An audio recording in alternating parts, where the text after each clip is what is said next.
Hello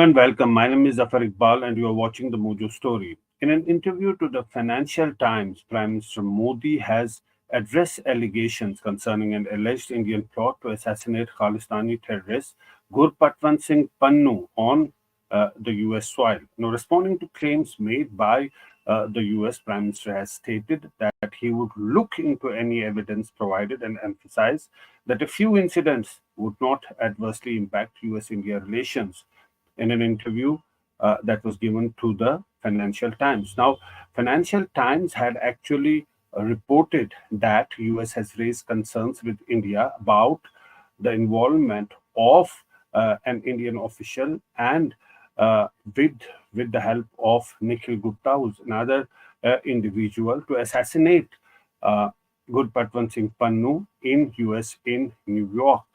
Later, the Justice Department of US also indicted Nikhil Gupta. Of course, it did not name the Indian official, but it said that there was a conspiracy that was hatched. In fact, some currency also exchanged hands, and the task was given to Nikhil Gupta, who hired a hitman in US to carry out the assassination, the foiled assassination on Gurpatwant Singh Pannun. The hitman turned out as a undercover US agent. Now, the Prime Minister has underscored India's deep concern about activities of certain extremist groups operating overseas. He said, if someone gives me any information, we'll definitely look into it. Modi said, if a citizen of ours has done anything good or bad, we're ready to look into it. Our commitment is to the rule of law. The Prime Minister clearly making it absolutely clear that it is not the government policy. That's been the Indian stand since this issue broke out first on your screen, Gurpatwant Singh Pannun. Now, who is Gurpatwant Singh Pannun? Is a designated terrorist designated by the Indian government in 2022, has been actively encouraging Punjab-based people to support and cause the Khalistani cause. He's been posing a challenge to Indian sovereignty referendum 2023. He was leading that also abroad in the US and Canada. He has come under investigation by the NIA since 2019. Modi said India was deeply concerned about the activities of certain extremist groups based overseas. Now, of course, Gurpatwant Singh Pannun has been making extremely inflammatory statements. He has been threatening India. In fact, he recently made a statement asking Hindus of Canada to leave Canada and to return to India. He also threatened people flying on the Air India flight. Now, the US Justice Department had claimed that Indian government employee, of course, it not identified in the indictment, recruited another Indian, Nikhil Gupta, to hire a hitman to assassinate Pannun. Now, in this interview to Financial Times, Prime Minister Modi has said there is strong bipartisan support for the strengthening of this relationship, which is clear indicator of mature and stable partnership. Security and counter-terrorism cooperation has been a key component of our partnership, he has added, and I don't think it's appropriate to link a few incidents with diplomatic relations between the two countries. Now, the alleged plot was reportedly thwarted by US authorities. India's Ministry of External Affairs has conveyed that the matter was taken seriously and discussions had been initiated with the US on this matter. Now, Prime Minister making it clear that a few incidents would not derail US-India ties. Prime Minister Modi has told the Financial Times we need to accept the fact that we are living in an era of multilateralism. Modi had said that the world is interconnected as well as interdependent. This reality compels us to recognize that absolute agreement on all matters cannot be prerequisite for collaboration. He has clearly indicated that a few incidents would not derail India-US ties, but this had created some sort of a bad taste between the bilateral relations. India clearly differentiating between the evidence that was provided by the US and the Canada. Canada had, in fact, previously said that officials of the government of India were responsible for the killing of Hardeep Singh Nijjar, who had connections with Pannun in Canada. But later on, US also came up with those allegations regarding Pannu, and but India has taken the two issues differently. It said that the evidence provided by the US entirely different than that was provided by Canada. Hence, India has formed a committee to probe into the allegations of the US. But clearly, the Prime Minister speaking on this matter for the first time in an interview to Financial Times that had actually broken this story some time ago and has addressed the allegations of an Indian plot to assassinate Khalistani terrorist Gurpatwant Singh Pannun in America. The Prime Minister has stated that India would look into any evidence provided and emphasize that a few incidents would not adversely impact US-India relations. Now, this was the interview given to Financial Times, the UK-based newspaper that had actually reported this story sometime ago.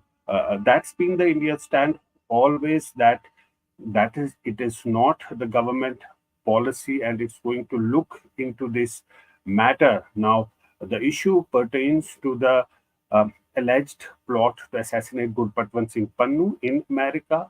According to the indictment, an Indian official got in touch with Nikhil Gupta in America, who hired a hitman who was basically an undercover US agent, and that is how this sort of a situation developed. There was some exchange, currency exchange, also some money that was given.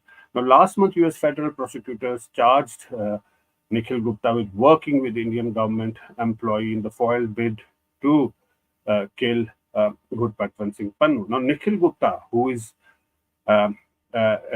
currently in Czech Republic and is faced extradition to US. Now, he was arrested on the basis of the inputs that were given to the Czech Republic by the US. Meanwhile, the family of Nikhil Gupta had approached the Indian courts, but the Czech Republic has now in a statement said that Indian courts do not have jurisdiction over Nikhil Gupta case. So that is the situation that has been developing. The context of it.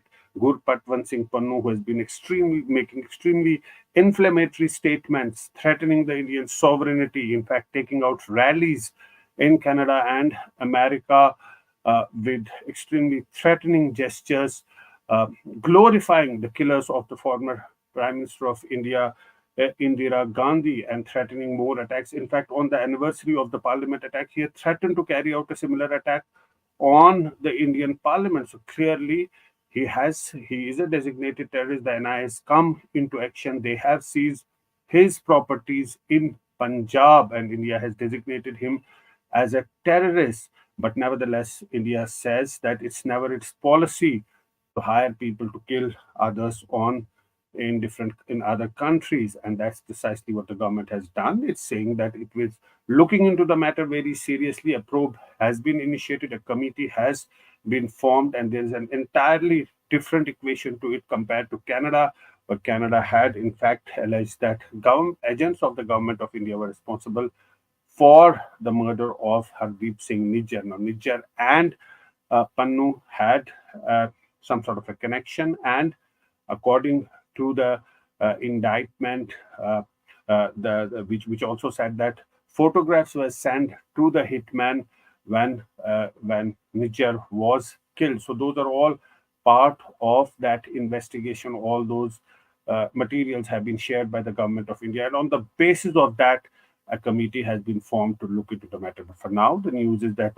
Prime Minister Modi, first time, has responded to the assassination claims of Gurpatwant Singh Pannu in Financial Times, which had actually reported this story in the first place, and has said that India will look into any evidence provided, and has emphasized that a few incidents would not adversely impact US-India relations.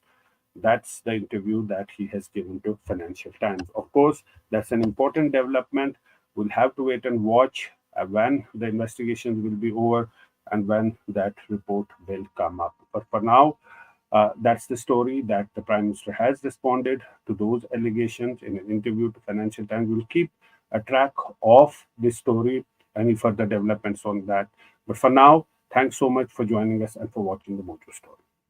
Mojo Story has always made a commitment to its viewers to go to where the story is. And as you can see here, we are at the epicenter of the Israel war on Gaza. We are right at the front line, about 1 mile from the Gaza Strip, as the Israeli military gets ready with its tanks and its gunners to begin its final frontal assault that will take troops into Gaza.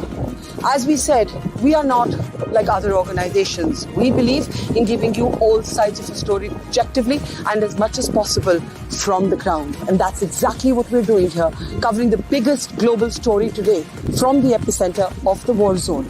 So please, we need your support. Support us, become a Mojo member, subscribe to us, spread the word, and thank you for your support.